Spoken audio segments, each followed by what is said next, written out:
বৃহস্পতিবাৰে সোণাপুৰ টেপেচিয়াস্থিত LNIPৰ সভাগৃহত সাইক্লিঙত পাৰদৰ্শিতা প্ৰদৰ্শন কৰা 4গৰাকীকৈ খেলুৱৈক সম্বৰ্ধনা জনাই অসম সাইক্লিং সন্থাই।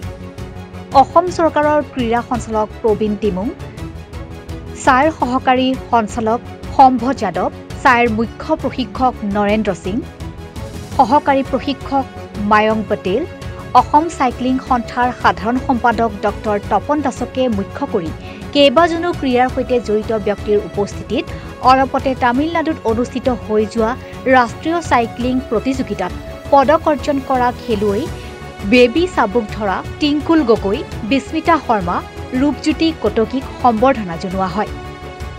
আনহাতে উৰিষ্যাত হ'বলগীয়া ৰোড সাইক্লিং প্ৰতিযোগিতাত অংশগ্ৰহণ কৰিবলগীয়া খেলুৱৈসকলকো অভিনন্দন জনোৱা হয়।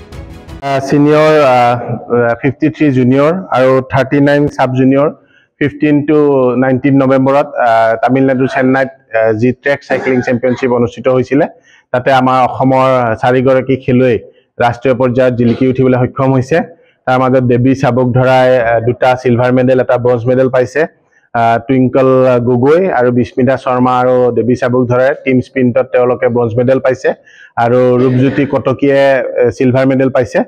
তো আমি গৌৰৱ অনুভৱ কৰিছোঁ অসম সাইক্লিঙৰ তৰফৰ পৰা আজি তেখেতসকলক সম্বৰ্ধনা জনোৱা হ'ল আৰু ভৱিষ্যত দিনত তেখেতসকলে যাতে ৰাষ্ট্ৰীয় তথা আন্তঃৰাষ্ট্ৰীয় পৰ্যায়ত তেখেতসকলে জিলিকি উঠে তাৰে কামনা কৰিছোঁ। আৰু আজি যি আমাৰ ৰোড সাইক্লিং চেম্পিয়নশ্বিপ হ'ব, এই ৰোড সাইক্লিং চেম্পিয়নশ্বিপৰো আজি আমাৰ ট্ৰায়েল কমপ্লিট হৈছে আৰু কম সময়ৰ ভিতৰতে আমাৰ যিটো নেশ্যনেল টিম যাব উৰিষ্যাত, যিখন খেল অনুষ্ঠিত হ'ব ৰোডছৰ যি টিমটো যাব, সেই টিমটোৰ লিষ্টটো আমি ঘোষণা কৰিম। আৰু আমি আশা কৰোঁ যে ৰোডছটো ঠিক ট্ৰেক সাইক্লিঙত যেনেধৰণে আমাৰ মেডেল বুটলিবলৈ সক্ষম হৈছে, ৰোডছটো নেশ্যনেলত যাতে আমাৰ অসমে সুনাম কঢ়িয়াই আনিব পাৰে তাৰে আমি কামনা কৰিছোঁ। Bureau report, Republican.